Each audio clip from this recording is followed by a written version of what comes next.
2025 NBA season predictions. In this video, we're going to have players I think will be traded. We're going to have my playoff standings, my playoff results, all the awards, all the All-NBA teams, and some coach firings as well too. Make sure to like and subscribe. Go into the description to submit your video idea, and let's get right into it. Starting with players I think will get traded during the regular season.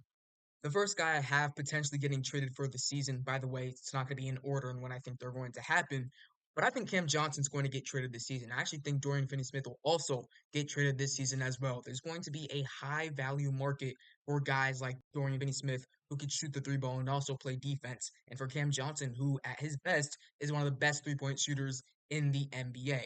So the Nets are looking to sell. They're looking to be bad this season. So getting rid of their Dorian Finney-Smith and Cam Johnson would help them tank a lot. And a lot of teams are going to want them. I'm going to throw Clint Capella in this list as well. I think at this point in the Hawks right now, if they start the season a little bit off, if they don't end up being a top 10 seed and look to compete for a playoff spot, I could see them shipping off Clint Capella to maybe a team that is needed for a center. Maybe if Zach Edey starts off pretty slow and the Grizzlies with like a actual starting center, maybe the Pelicans as well. But I think the Hawks would just basically clear up a spot so Neka Kongu could step into that starting center position. Ever since Jonas Valanciunas signed his new contract with the Washington Wizards, it was pretty clear that they're going to look to play him for half the season, then trade him around the trade deadline. Like previously mentioned, there's going to be a high market for centers. Maybe this could be the Grizzlies. Maybe it could be a team looking for a backup big. Maybe it could be the Lakers. But either way, Jonas Valanciunas is on a 3-year deal, so a team would be getting 2.5 years of very solid center play if they decide to trade for him at the deadline. This would also allow Alex Sarr, who's about 7'1", to actually play the center position. The Blazers feel like a team that could actively shop their two best centers right now in Robert Williams and DeAndre Ayton. I'm going to lean Robert Williams though. Basically, this trade is just going to clear up more backup center minutes for Donovan Clingan, who's looked amazing so far during the preseason. But yes, it's going to be hard to move that DeAndre Ayton contract. I'm going to be honest, I don't think any team is going to be willing to take that on. And Robert Williams, as we know, very injury prone. I think there's a couple teams that could take a chance on a guy like Robert Williams to come in off the bench and bring them great defense. I'm going to have Norman Powell from the Los Angeles Clippers on this list as well. I think there's a great chance with Kawhi Leonard being out to start the season that the Clippers can really start off slow. And maybe with them starting off slow, they're going to not have enough to make it to the playoffs or to the play-in at least. So if this team is a bottom, maybe 4 team in the Western Conference come trade deadline and doesn't really feel like they have a chance to make that next push to become a playoff team, I can see them unload some of their bigger contracts for also very solid buckets off the bench. Basically, Norman Powell. James Harden's a contract that's going to be tough to trade. Kawhi Leonard, it just feels weird predicting to him to get traded. So I think Norman Powell's a great guy that they can get rid of who's entering his 30s, or I believe he is 30 already, and trade him to a team that's looking to add some scoring off their bench. And then my last two, or my two of my last three, I actually have them projected to be traded for each other. It's going to be Andrew Wiggins for Zach LaVine. I think first of all for the Golden State Warriors, again, this is not so talented Warriors team where we think they can actually make a push in the Western Conference. I think they're going to have to add another guy. Now, is that going to be a guy like Zach LaVine? Can it be a guy like Brandon Ingram? I'm not so sure. But if the Bulls are willing to take on that Andrew Wiggins contract, probably acquire a couple more picks, maybe a young piece as well, I could see Zach LaVine get moved to the Warriors, and I'm actually going to predict it for the season. And then the last guy on my list, I'm going to go ahead and say I think Brandon Ingram will get traded this season. The Pelicans just paid Trey Murphy all that money just a couple hours ago from when I'm recording this. So it makes complete sense that Brandon Ingram will no longer be in the talks of getting that max extension from the Pelicans. You can see if a team overperforms like maybe the Portland Trailblazers and wants to get more value, they can maybe make a trade that's around DeAndre Ayton, obviously some more for Brandon Ingram. I could see Ingram get traded. It's kind of tough to see his suitors for right now. Well, with paying Trey Murphy, it kind of feels like it's almost guaranteed. Next up, we're going to have my in-season coach firings. I'm going to be completely honest. I think it's been about 10, maybe even more than 10 years since there's been a regular season without a head coach being fired. I can kind of see that happen this season. If you think about all the scenarios, obviously, if there's a team that's supposed to be good that starts off pretty slow, I could maybe see someone getting fired. Doc Rivers, I'm looking at you. But even a team like the Clippers, who we expect to not be that good this season or not be the same level they were before, are you really going to fire Tyronn Lue, who's one of easily the best coaches in the NBA? That's just something you cannot do. So the one guy I kind of had in my mind was Chauncey Billups, but the fact of the matter is he's on his last year of his contract this season, so there's no point of paying him. the rest of the season and also getting a new head coach or an interim head coach to also pay because that's just wasting money when you know your team's not going to make the playoffs. Next up, we're going to be doing my conference standings prediction. First up for the Western Conference, at 15, I'm going to have the Portland Trailblazers. I think this is a young, exciting team that will have potential down the line, but for right now, the Western Conference is just way too stacked. 14, I'm going to have the Utah Jazz. I think this is still a very talented roster, like the Portland Trailblazers, but Larry Markkinen should keep them better than the 15th seed. At 13, I'm going to have a bit of a surprise here, but it's going to be the Los Angeles Clippers. Kawhi Leonard's going to miss the beginning of the season. Is that going to be a week? Is that going to be a month? Is that going to be potentially the whole year? We don't know. But for right now, if James Harden's your best player on your roster, then you're not going to be better than the 13th seed. At 12, I'm going to have the San Antonio Spurs. A lot of guys are hyping this team up to be potentially a playing team for how stacked the Western Conference is and potentially Victor Wembanyama.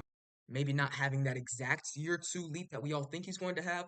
I think the Spurs team's well constructed. I love the acquisition of Harrison Barnes and Chris Paul. I think Stephon Castle have a great rookie season. But for right now, I think 12 is the right spot for them. It's a big increase from what they were last year.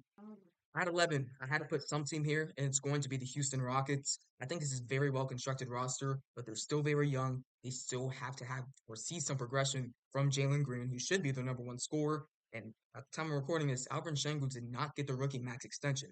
That's going to be something to look at. I think if they do end up being the 11th seed, we could see them make a big move next offseason to potentially get one of the top players in the league. At number 10, I'm going to have the Golden State Warriors. I think this year is shaping up very well to be one of those Steph Curry years where he averages 30, is in the MVP conversations, but they're the 10 seed, so he's not going to get it. I think this is still a very well constructed roster around Steph Curry. Brandon Podjemski's going to have a great chance to break out this season, and I expect to see good progression from Jonathan Kuminga. Draymond Green should still be that defensive hub, and I think overall, there's a great chance Steph Curry averages 33 points and leads his team to the play-in. At number 9, as much as it hurts me to say it, I'm going to have the Los Angeles Lakers. I think when you look at the Western Conference, the other teams that are going to be ahead of them just have deeper and more talented rosters, like the Pelicans, like the Kings. For right now, if the Lakers keep this same roster they have right now, I think it's a guaranteed playing spot.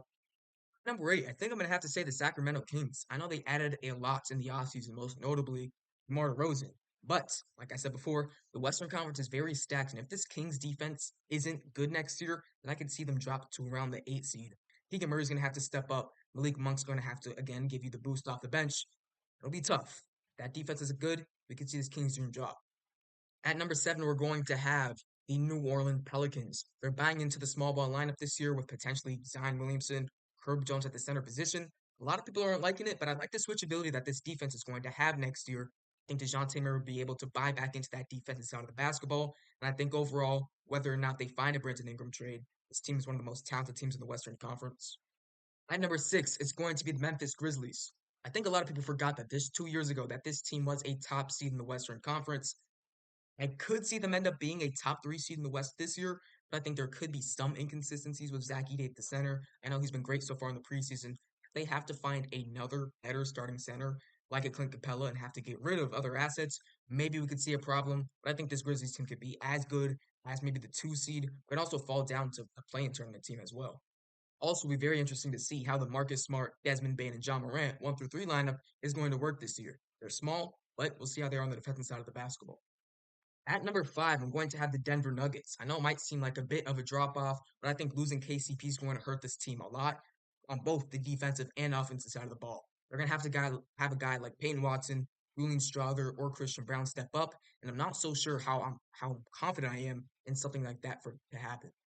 Number 4, I'm going to have the Dallas Mavericks. I know that this team added a lot during the offseason in Najee Marshall, in Klay Thompson, but I do think that losing Derrick Jones Jr. is really going to hurt this team's defensive. Their 1 through 3 with Luka Doncic, Kyrie Irving, and Klay Thompson is not good defensively. So we're going to have to see some guys off the bench step it up, like a Najee Marshall.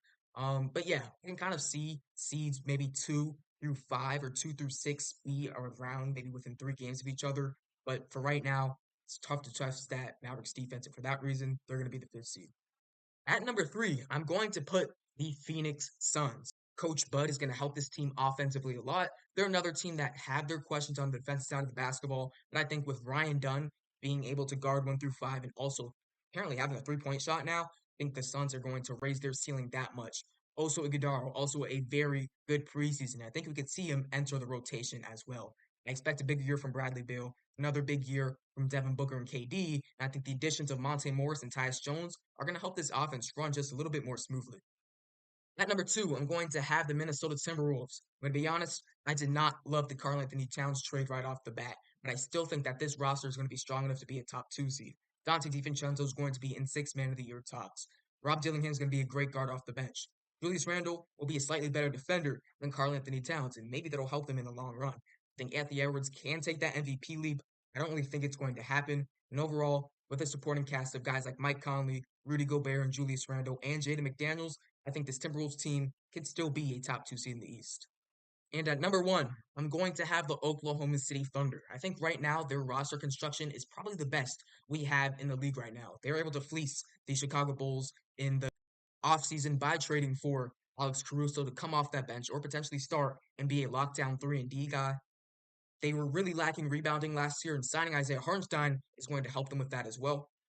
And then I expect to see year three jumps or year two jumps from guys like J Dub and Chet Holmgren. I think Chet Holmgren we could see take a very big jump and be an all star talent next year. And for me, Shai Gilgeous-Alexander is in the best situation possible to get his first MVP.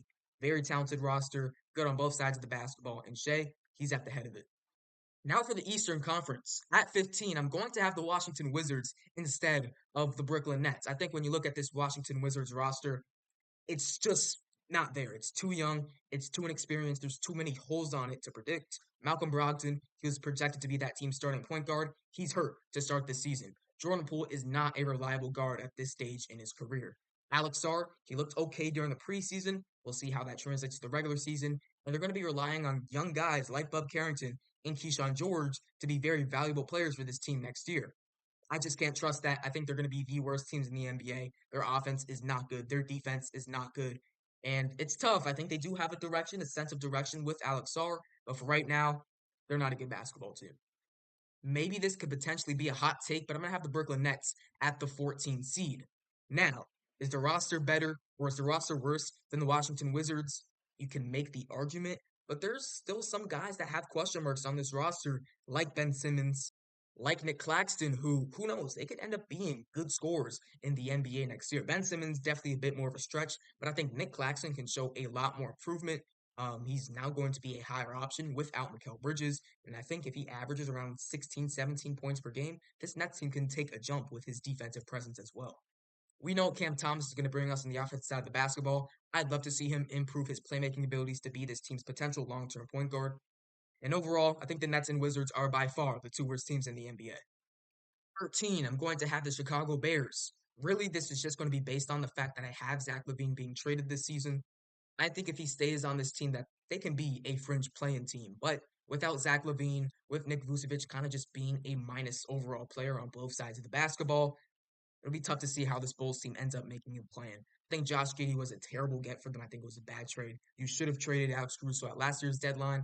Kobe White should, again, be a very solid, maybe even all-star talent player. And I expect to see another jump from Adesumu. But I think overall, just not a great roster. At number 12, I'm going to have the Detroit Pistons. I think the additions of Malik Beasley, of Tim Hardaway Jr., of Tobias Harris, and Ron Holland for that fact, are going to help this team a lot. You should see a lot more spacing around Cade Cunningham. And I think we have a chance that this Pistons team can make a play-in push. The roster has a lot more continuity, especially with JB Bickerstaff. At number 11, I'm going to have the Charlotte Hornets. Now, I don't love to project injuries, but as of recently, LaMelo Ball has just not been able to stay on the court. I think the teams from the 9 seed to the 11 seed could all be within one game to make that, or the last two play-in spots. Just for right now, I think the odd team out is going to be the Charlotte Hornets. We could see big years from Brandon Miller, from LaMelo Ball, but there's a team right ahead of them that I'm very high on for next season. For me personally, the team that I think could surprise the most people next season is going to be this Toronto Raptors team. They weren't great last year, and even during media they had their general manager Masai Ujiri and their starting center Jakob Poeltl say how they thought this team could potentially tank this season and just not win games. Kind of disagree. I think Grady Dick's going to be a lot better, more efficient this season. He's been great during the preseason. Emmanuel quickly should take more steps as a team's lead point guard, and I think we could see him have a most improved type season. RJ Barrett has been one of the most fun players to watch, especially in that Raptors uniform last year. Again, great three-point shooter, being able to get to the hole as well. He should bring all-star level type of play to the Raptors next season. Scotty Barnes is one of the best two-way players we have in the NBA and is going to be that team's number one option. And then Jakob Poeltl in the middle is just going to be a solid offensive rebound grabbing, screen setting center for this Raptors team. They're looking for kind of a hub at that center position, and I think Jakob Poeltl can bring that. Definitely a little bit higher on the Raptors than other guys, but I think overall this roster has a great chance to maybe make a little bit of a run in the Eastern Conference. Now, does that mean playoffs, conference finals? No, but I think they could get to the 8 seed, could get to the 7 seed and surprise some people.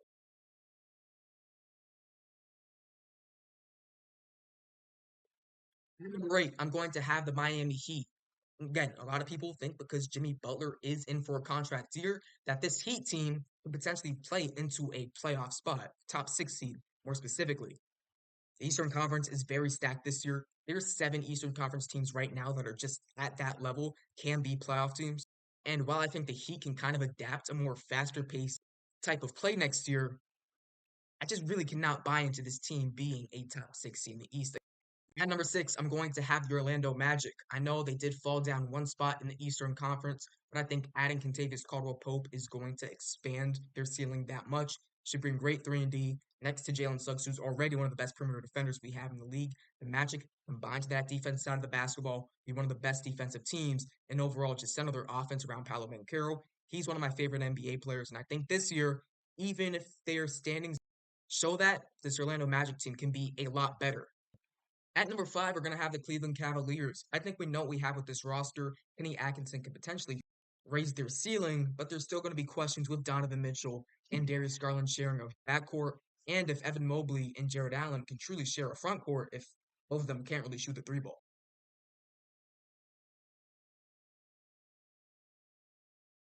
At number 4, we're going to have the Philadelphia 76ers. Now, this team can be as high as the 2 seed, with Paul George coming into the season with an injury, with Joel Embiid saying he's not going to be playing back-to-backs. It's kind of tough seeing them get above the Knicks, get above a team like the Pacers. And overall, Tyrese Maxey, Paul George are going to have a lot of heavy lifting to do while Joel Embiid's out. And I think Andre Drummond just hit a three-pointer. But overall, in the time that Joel Embiid's out, I think Paul George is going to help Tyrese Maxey a lot to hold that team on their backs. At number 3, I'm going to have the Indiana Pacers. It's another team that I'm very high on for this season. I think if they can perform well defensively, which they're able to do for the second half of last season, this team has the ceiling to be the top 2 seed in the Eastern Conference. Tyrese Halliburton is finally fully healthy again next season, and he should revert back to what he was before last season's All-Star break. Pascal Siakam is one of the best second options we have in the NBA, and with Andrew Nembhard potentially taking that most improved step, with Miles Turner being one of the best defensive centers and three-point shooting centers we have in the NBA, I think we could see this Pacers team take another step to being one of the best teams we have in the NBA. At number 2, I'm going to have the New York Knicks. I think everything is planned out for this New York Knicks team to be a top 2 seed in the East. There could be some questions potentially for the season. Is Mikal Bridges' jump shot going to be broken? Can Karl-Anthony Towns perform well enough on the defensive side of the basketball? And if that bench unit, losing guys like Dante DiVincenzo, is going to be good enough to make sure this team is a top 2 seed in the Eastern Conference, their bench is not going to be strong. Mitchell Robinson's going to be out for a long period of time. Cam Payne as a backup point guard in 2024 is just really not that good. And we're going to have to see guys step up like a Miles McBride. Overall, as long as Mikal Bridges and Karl-Anthony Towns are able to do their part of the team, I can see this Knicks team being finals contenders. And I have them as the 2 seed. And for the number 1 seed in the Eastern Conference for back-to-back years, it's going to be the Boston Celtics. I think overall this is the most talented 1 through 5 we have in the NBA right now, with Derek White, with Drew Holiday, Jaylen Brown, Jason Tatum, and Kristaps Porzingis. Now, Kristaps Porzingis, another guy that's going to be missing extended time to begin the season. He could be back around January, maybe around Christmas, maybe even later than that. But I think the argument that this team is going to fall apart without Porzingis is just stupid. This team was 21-4 last year without Kristaps Porzingis. I expect them to be just as good. There's no reason why this Celtics team cannot repeat. Next up, we're going to have my all NBA teams for the 2025 season. I think there are a lot of talented players right now. I'm going to incorporate one thing that I'll tell you guys after I say my first 5 players. Nikola Jokic, I think he's going to have to carry a little bit more of that team without Kentavious Caldwell-Pope. Next up, my second best player in the NBA, who's also going to be making first team All NBA, is going to be Giannis Antetokounmpo. We could see, obviously, Giannis Antetokounmpo put up the same numbers he has basically since, or what, the last 2025 right now. So basically, the last 7 years. He's going to be able to play defense. He's going to be potentially on an all defensive team as well. Next off, I'm going to have Luka Doncic from the Dallas Mavericks. I think this team's offensive ceiling raised a lot with Klay Thompson being able to sit in the corners and hit 3-point shots. And if he's not on first team, then there's some problem with the Mavericks this year. The fourth guy I'm going to have is going to be Shai Gilgeous-Alexander. Everything is coming to form for this Oklahoma City Thunder team. I think they are the best overall roster in the NBA. Shai Gilgeous-Alexander has a chance to play with the best team in the NBA. Shai's put in a perfect position to be an MVP candidate this year. And lastly, there's a couple guys I could have considered. I could have said Jalen Brunson. I could have said Anthony Edwards, but I'm going to have Jason Tatum as my first team as well. I understand that I did not include Joel Embiid, but with him missing back-to-backs, with him also taking potential rest during the season as well, he said himself that he's more focused on being able to play and be fully healthy for the playoffs. That's not something he's going to be able to do in the regular season. So there's a chance Embiid doesn't meet the game threshold, and I'm kind of going to say he doesn't meet the threshold. For that reason, give me Jason Tatum. I think he's going to be on potentially the best team in the NBA. He's going to be that team's number one scorer. I think the jump shot, while it might not improve, I guess, percentage-wise, I think it looks a lot better. I don't know if that's going to do too much to his offensive game, but I'd love to see this guy continue to attack the basket, continue to create for his teammates, just like Shai Gilgeous-Alexander. He's put in a perfect position to succeed at this level. Now time for all NBA second team. First off, I'm going to have Anthony Edwards from the Minnesota Timberwolves. This team being a top 2 seed, Anthony Edwards is put in a great position to succeed. Secondly, I'm going to have Jalen Brunson. Again, them being a top 2 seed is going to help the case of Jalen Brunson being a top 10 player in the NBA. Next up, we're going to have Steph Curry from the Golden State Warriors. Again, I do have them as my 10 seed, but I think we could really see a big season from Steph Curry this year, kind of just carrying the Golden State Warriors. Next, I'm going to have Tyrese Halliburton from the Indiana Pacers. This could be a hot take, but I think this year, being fully healthy, having a secondary guy for the full season with Pascal Siakam, we could see Halliburton revert back to what he was free last year All-Star break when he was averaging 26 plus points and 12 plus assists. Also, if we see any improvement from the defense side of the basketball, Halliburton has a great chance to maybe even be a dark horse MVP candidate. And then my final player for All NBA second team is actually going to be Anthony Davis. I know I have the Lakers as the ninth seed in the West, and I know we've basically been saying this every year for the last 2 to 3 years, but I think Anthony Davis can truly take the helm of the number one option on that Lakers team, average near 30 points, average around 11 to 12 rebounds, and also give you 2 plus blocks a night. And then for my last 3 guys on All NBA third team, I'm going to have Paolo Banchero for the Orlando Magic. I could see him take another jump going into year 3. We're going to have LeBron James of the Los Angeles Lakers. I know they're going to be, or I'm going to predict them to be the 9 seed, but if he's going to put up the same numbers or similar numbers of what he put up last year, 40 years old, he has all the narrative to do it. And then finally, I'm going to have Victor Wembanyama, who I also think has a great chance to win Defensive Player of the Year. Just like LeBron James, he has the narrative to do it. He's going to be the next face of the NBA. Next, I'm going to have my all defensive team predictions. For all defensive team number 1, I'm going to have Victor Wembanyama, Bam Adebayo, Anthony Davis, Herb Jones, Andrew Holiday. Then for my all-defensive second team, I'm going to have Chet Holmgren from the OKC Thunder, Jalen Suggs from the Orlando Magic, just got that payday. Jaren Jackson Jr. of the Memphis Grizzlies, with being fully healthy this season, he should revert back to what he was doing just a couple years ago. Giannis Antetokounmpo from the Milwaukee Bucks, I think he just brings a lot of versatility to the defensive side of the basketball. He's going to give you steals and blocks. And then Rudy Gobert from the Minnesota Timberwolves, kind of underrating him, but I could definitely see him being one of those guys to be fringe first team as well. My all-rookie first team is going to be Zach Edey. It's going to be Stephon Castle. Then Zachary Sachet of the Atlanta Hawks. I think will have a lot of opportunity this season. And then Dalton Connect from the Los Angeles Lakers. I think he's going to play a really big role off the bench this year. For second team, I'm going to have Alex Sarr from the Washington Wizards. Rob Dillingham from the Minnesota Timberwolves has a great chance to be a good backup point guard this year. Then my last 2 are going to be Bub Carrington from the Washington Wizards, should have a lot of opportunity as a guard next year, and Ryan Dunn from the Phoenix Suns.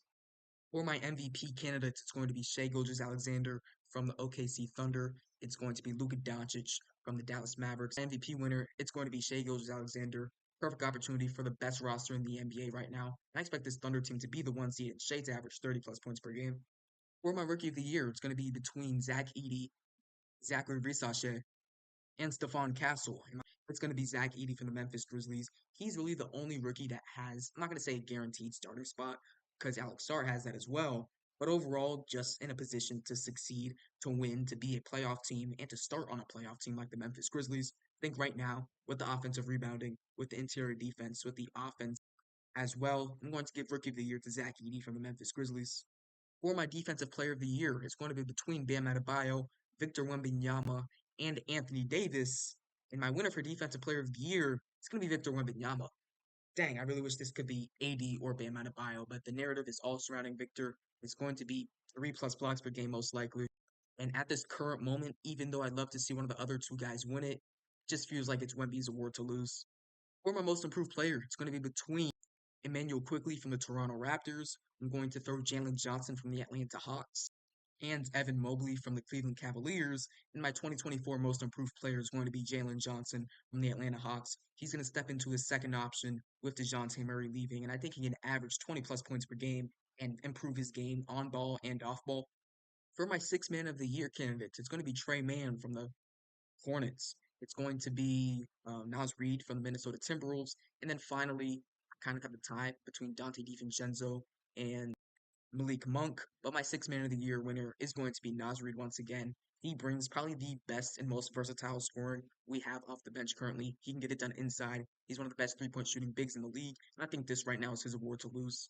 My Coach of the Year is going to be between Chris Finch, Taylor Jenkins, and Coach Bud.